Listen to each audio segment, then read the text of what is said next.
Hello, so today we're going to go through item guide part 1. This is the new and improved set 15 version of the item guides, and in this guide we're going to talk about item drops or component drops, carousel, as well as killing components. And these are all important skills if you want to get better at TFT, you want to level up your gameplay, or if you just want to have a better understanding of how the game functions a little bit behind the scenes. If you like my content, please make sure to like and subscribe. Normally I'm doing guide content on this channel and I'm posting daily videos. There's going to be how to play guides, best comps guides, patch reviews, things like that, and also some more for fun stuff and stuff talked about like system mechanics and game mechanics like this video here. If that appeals to you, like and subscribe because it does help me out as a smaller content creator. Additionally, if we reach 1,000 subs on the VOD channel, which is my second channel where I post daily TFT VODs of gameplay from yours truly, I'll do an RP giveaway, so make sure to check that out as well if you're looking for gameplay. Anyways, how do items work in TFT? I always do these illustrative examples and I kind of pull out the blackboard, pull out the drawing tools, and go through it so that everybody kind of has like a nice visual for how items draw. Now I'm saying items, really what I mean here is I mean components, right? Because in TFT, at different stages of the game, you get dropped components. So at the start of the game, obviously on stage 1, when you're fighting like the little creep rounds, you can just drop components. Additionally, later in the game, right, when you make it to the end of the stage, there's always going to be a large creep round that you're going to have to fight, and it's going to give you a bunch of stuff, gold, items, etc. And what you get dropped there is some more components. The first one on stage 2 is Krugs, if we're drawing a little timeline. And then additionally, you're going to play out stage 3, and then after stage 3, you're going to fight the wolves, right? They usually have different, they look different in certain games modes, right? Obviously, because like they make it like look thematic to like what the set is. But in general, at the end of every stage, you fight something and you get a bunch of components. Now, how do those components get offered to you? It's not just full random 1 out of 8. The idea is that you basically have in the background a bag.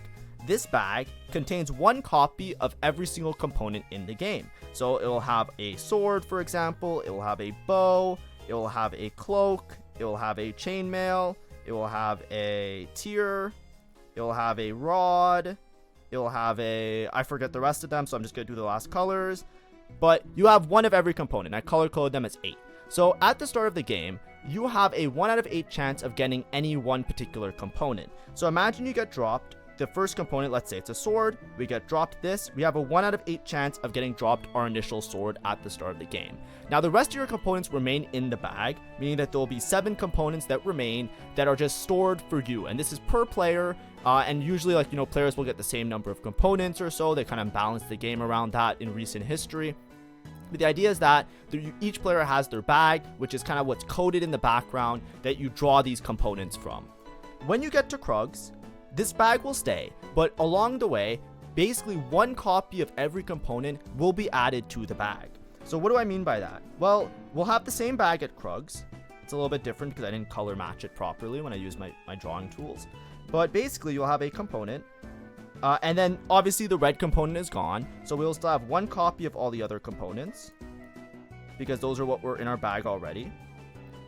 But then, basically what will happen is a copy of every component in the game will be added to the bag.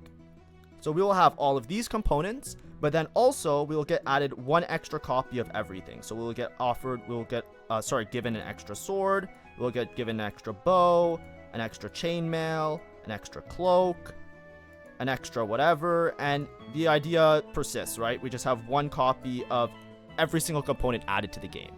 So now what ends up happening is the bag becomes more saturated with components that you haven't gotten offered, and it becomes less likely for you to get offered the same component. If we look at our odds now, right, the odds of getting, let's say a bow, for example, we didn't get offered a bow already. Now we'll have 2 bows in our bag, right, if we're using the yellow to correspond with the yellow. And then there will be 2, 4, 6, 8, 10, 12, 14, 15. So it'll be a 2 out of 15 chance, which is better than 1 out of 8.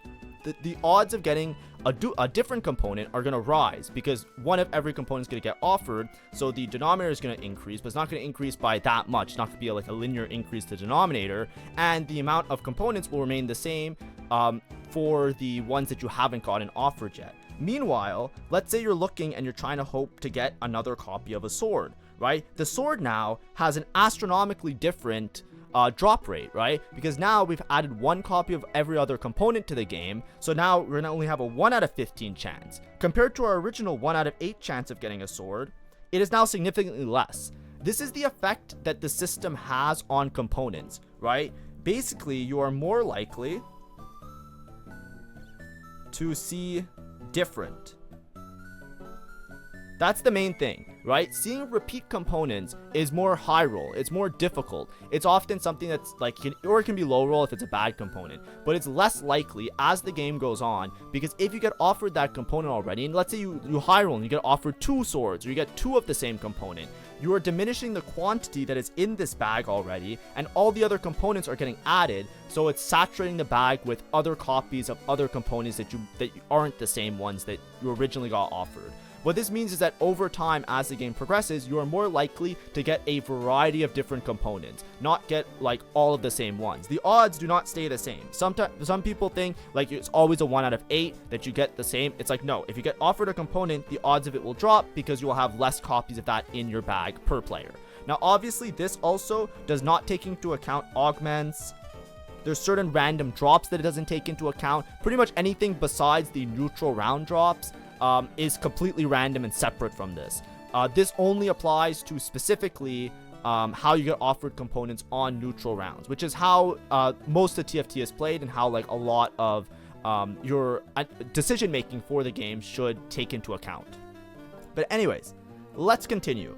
So when we're thinking about how item drops work, the main summary for this, if you just want to skip ahead, you are more likely to get a mixture of different components, and learning how to manage components is a fundamental skill. That is something that is always something I'm going to try and preach and talk about on these channels. I always try and explain different builds, different uses of components, different ways of dealing with components in certain comps, and all of this helps you once you kind of have a grasp of how the game kind of functions. Component drops, like I said before, augment other random means, do not count. Those are random. They are separate from the bag. They do not influence the bag. And your bags are separate from other players. Like if one player gets offered a sword, you're not less likely to get a sword or anything like that. Now, what does that mean? It means that carousel rounds are extremely important. This is why when a really good balanced set of TFT exists, there are a variety of win streak strategies and lose streak strategies. So much of the game revolves around this carousel, no pun intended, I know that it spins. But the idea is that on carousel, you get to pick a component, and you have prioritization based on your HP. If you have low HP, you can pick components earlier. If you have high HP, you pick components later, and you're kind of stuck to deal with stuff. Components on carousel are separate from the bag, so this is your way to fix your items. Knowing that you get offered certain components on neutral rounds, you want to take key components on carousel in order to create items that are actually meaningful for your board, right? 2 components makes an item, so that's what you really want to get going on your board. So when you're on carousel rounds, it's extremely important to prioritize key components. You want to take components that you need multiple of, because as we showed already, it becomes less and less likely to get multiple copies of the same component. Instead, you want to, if you need multiple copies of a particular component for your build, you want to prioritize that on the carousel to guarantee that you have those multiple copies. Additionally, you want to take components that work well with your comp. Just taking a random component on carousel that might not build into a proper item could be devastating, because especially if you get unlucky, like, you know, even though there's like this odds and I'm showing you like numbers, you can still get a high roll, you can still get low roll. Anything can happen. So what you want to do is just play towards your odds, play towards your out. You don't want to take useless components and just hope that they work out. You want to take key components, components that work for your comp, to make sure you're always able to make good items for everybody. And then additionally, on carousel, you can take components to complete items. This is what people I think do instantly. That's like their gut reaction and what they immediately will try to do. But it's not something that you necessarily have to do unless you're playing a win streak or you're trying to convert to a win streak. Because if you just take a component to complete an item, you still have to worry about if that component is a key component. If that component is not a component that you want multiple copies of, then you can run into a situation where you have too many of the wrong component. For example, if you're playing an AP line and you take a sword because you want to make a Shojin, well, what happens if you get dropped another sword?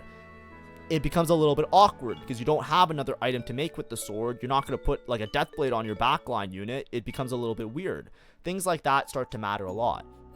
Of course, what you do on carousel does depend on the spot that you're in within the game, but a lot of times, the main thing that you look for in carousel is components that you want to have on your comp.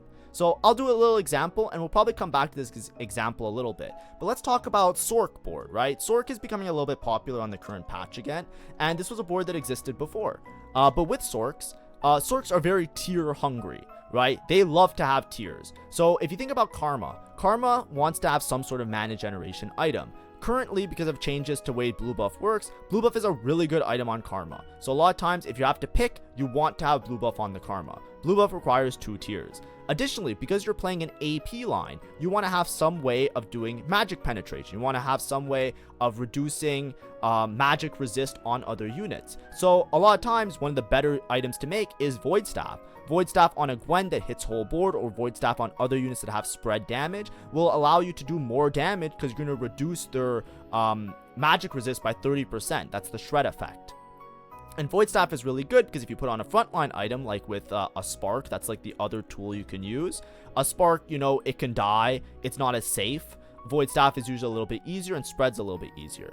Additionally, when you're playing around Karma, you're often playing her with Mighty Mech, especially with these Sorc boards. When you're playing around the Mighty Mech line, a lot of times Jarvan is an essential unit on that board. One of Jarvan's best items is a Protector's Vow, because he loves to have mana gen, and he loves to get like that influx of mana and the shielding, because he jumps in and he sways the fight. He has a giant stun.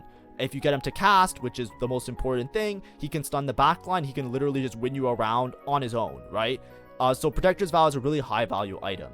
If you're looking at all of these components, I'm going to take a Kennen here and I'm just going to illustrate it. We need 1 tier, 2 tier for Karma, another tier for Void Staff, I need another Kennen, we need another tier for Jarvan, and that's not even all. We can still use more tiers. We can make another Protector's Vow for Jarvan. Like Jarvan Biss is probably 3 Protector's Vows, you know, just to make sure that he just like chain casts or casts as many times as possible. This is a comp that is very tier hungry. So if I'm looking at this comp and I have to think of an item that I want to take on Carousel, a lot of times tier works really well with this comp because there's so many uses of tiers that if I need multiple copies, I'll be in a really good spot. Even if I get dropped extra tiers, I'm not going to be upset or sad about it. Likewise, there are some things that are not as great with this comp. For example, obviously it's an AP comp. Like, it's not necessarily the greatest thing, but like Sword, for example. Sword sometimes could be hard to deal with, because Sword on its own isn't going to make a lot of good items for this comp. There are some high cap versions. There's things like, you know, Edge of Night. You know, if you really have to and you're stuck, you can make a Shojin. You can make a Giant Slayer because that's a decent item nowadays. But besides that, it's like kind of a little bit more awkward compared to tiers. They're not like the essential, most important items to make. This one's only in particular high cap scenarios, and this one's like a worse version of something that you already want to make. So it becomes a little bit awkward, right? If I'm starting the game off and I have a tier and I'm looking to complete an item, I'm not necessarily going to prioritize getting a sword to make a Shojin, right? Only if I'm win streaking will I really care about that. Instead, I would rather try and take more tiers, or maybe rods, or maybe bow, like something that makes into multiple items that can work well with the comp. That's a lot of how you treat Carousel, not just a matter of, ooh, I see item, I make item. That's really important if you're win streaking, because you want to preserve your win streak, you want to continue to win, but a lot of times you're trying to think for the future. Take components that build into items that are important for your comp. Additionally, there's this aspect that I was kind of alluding to called killing components. Usually people say kill, not in like the murder sense, the idea of just dealing with bad components, right? When you have a problematic component in a comp, you have to know what the outs are for that component. What can that component be used for that is still useful to your board? Maybe not the perfect items, but something that will help you out in order to properly deal with everything that's going on. You want to kill the bad components. You want to take the bad component and turn it into something good. And this is obviously going to be comp dependent. A lot of times I will give you guys multiple builds and show you guys options when I do the specific comp guides that I make on this channel. But if we're going for an example, we can go back to Sorc, right? If we're trying to deal with components, tier is obviously something you don't have to worry about killing. More tiers the better. You make a blue buff, you make a protectors, you can make lots of different items with it. Sword is something that's a little bit problematic, and bow as well could sometimes be problematic, right? Bow, you know, Nashor's is only good in particular builds, but often it's not particularly incredible on the units. Usually you want other means of mana gen, and it has to be paired with crit. You know, Kraken obviously is useless. Last Whisper is obviously useless because we're playing AP. Titans is also pretty useless because it's not a good tank item. Void Staff's pretty good. Red buff could be good, and Giant Slayer could be good. So a lot of times when you look at bow, you're basically trying to figure out, okay, so this bow, the way I'm going to deal with it is I'm either going to make one of these items basically, right? And the Nashers is specific to if I have a certain situation. So if you have a bow, you kind of have to know already that these are the outs for the comp. Likewise, sword is in a similar way, right? With sword, you don't really want to make a gunblade, even though it's kind of an AP item, but it's just not that efficient. Deathblade's obviously useless. Shojin is like a worse version, but if you have a sword and you have to kill it, a lot of times you'll see people make Shojin. We'll talk about that in a second. But the other items may be Asteric sometimes. Edge of Night is good on Gwen, but that's only if you have a Gwen, so it's a little bit awkward to play around. But that's why a lot of times you'll see people when they get a sword and they're playing around an AP line, they'll make a Shojin. It's not because Shojin is quote-unquote BIS or broken or best item in the game. It's out of necessity of getting rid of this sword. A lot of times if you have a single tier, you know, you might not have the ability to take these components and make a blue buff and greed for a blue buff. A lot of times you might have to just deal with the fact that you have a sword and use that to make a Shojin, except that it's a slightly less optimized version of the build, but you've effectively killed your sword by using your good component, a tier, to make something that is worthwhile and serviceable on the units that you have. Of course, this is comp by comp dependent. You know, the same thing applies with like an AD comp, for example. If I was playing something like Ashe and I get dropped a tier, this is the complete opposite. Ashe, you don't want a tier. You don't know what to do with a tier. A tier is absolutely goddamn useless. Like, I don't need a tier anywhere. So then instead what you're looking for is, how can I kill this tier? I can kill it with a frontline item, right? I can either make a Protector's Vow. I can make a, what's it called? Where's the tier? Adaptive Helm, right? I can find a way to kill this tier by using it to make some sort of frontline item. And the same thing with a rod, right? A rod, you know, once you have your Gwinsu, you're fine. You don't need that many more rods. You can make a Gunblade, you can make another Gwinsu, or you can turn it into a frontline item. It's like those types of ideas that you have to try and deal with the problematic components, which is usually considered to be like killing components.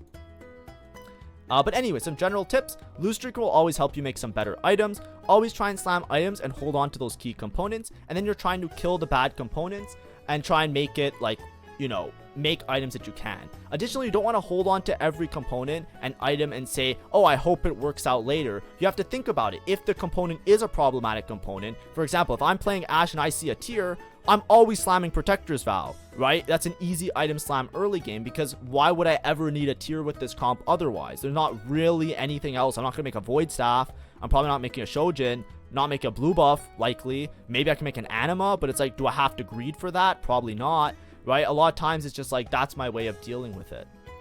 Additionally, I have a couple examples here with item slams, and this is going to lead into some of the later item guides, but I just wanted to show you one or two examples again, right? Like, let's say we start with components, right? A lot of times you also have to think about how those components build into different items. For example, with this build, right? If we have tier, bow, sword, and we have to deal with it, there's basically like two routes you can go. You can go for like, you know, your best slams with his blue buff and Giant Slayer, which just gives you a lot of damage, but then you also have to think about utility. Likewise, you could also go for like a Shojin Void Staff, because by slamming these blue buff, you're not going to be able to make Void Staff very easily, because it's going to be hard to find those extra tier components. And something like this is a little bit safer but less optimized for damage, and something like this is more damage oriented and a little bit stronger. And depending on your lobby, both of these can be viable options, and it usually comes down to how important is it for you to have a shred effect on your board. Do you have shred by other means? Do you have the ability to make other shred tools, etc.?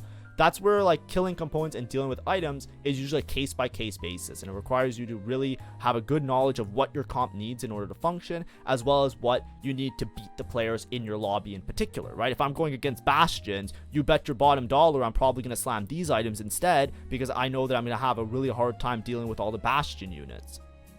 Additionally, this is where I often say not to waste components as well whenever I talk about certain items. Whenever I do my items guys and I talk about items, I talk a lot about item economy, right? Item economy usually deals with, and we're going to talk about item economy throughout all of these guides, by the way, but item economy usually deals with how you use your components in order to construct different items. So, for example, when you have two rods, right, I can easily make a build here that is Rabadons with Guardbreaker, right? That's the way I kind of set it up to show you guys right here. Where is Guardbreaker?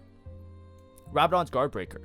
But with Rabadon's Guardbreaker, Basically, Guard Breaker is an item where it only really works if you're building towards crit, and if you're playing an AP line, that means you need to have like a jewel gauntlet of some sort. But I've already used a rod and a glove, which means that it's going to be less likely for me to naturally get the components to make the jewel gauntlet in the first place. So this is a very risky build, because even though I'm slamming the Rabadons, the Strikers doesn't fit well with the build because I don't have another crit item, and it's going to be hard for me to make that jewel gauntlet that fits well with the AP line. This is where item economy starts to matter a little bit. So in this case, my item economy is pretty bad because I basically use key components to make items. Even though they look like they're good on the surface, they don't really lead anywhere, and it's going to be very hard to make a coherent build that works later. Instead, something that works a little bit better with item economy is something like a JG and a Morello, right? Or even waiting and seeing if you want to slam this, like if you have to slam items. You can even wait to see if you can make a frontline item with this. That might be even better in some cases. Also, I don't know why this song has like a hairdryer sound effect, so we're going to skip it.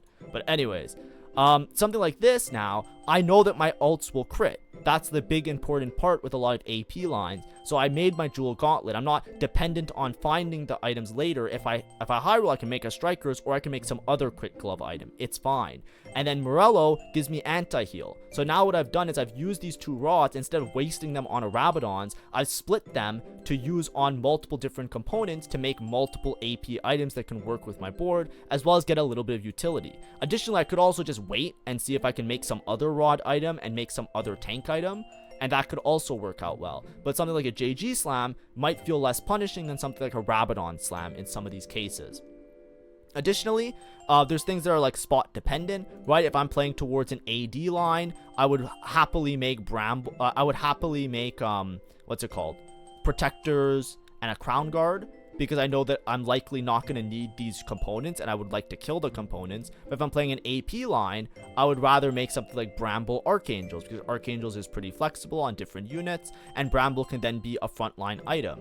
And then additionally, I have this one, right? Like another way of dealing with items and understanding your components, right? A lot of times, Adaptive Helm is a risky slam for that reason, in my opinion. I usually don't recommend it for beginner players unless you're using it as a tempo slam or you're playing for win streak and stuff like that. But because a lot of times with Adaptive Helm, you're cutting out Cloak, which is a key component for Spark, which gives you Shred, and you're also cutting it the ability to make a Void Staff, which is also a good item on a AP line in particular. Like I said, these were just a couple examples to play into the general tips that I gave.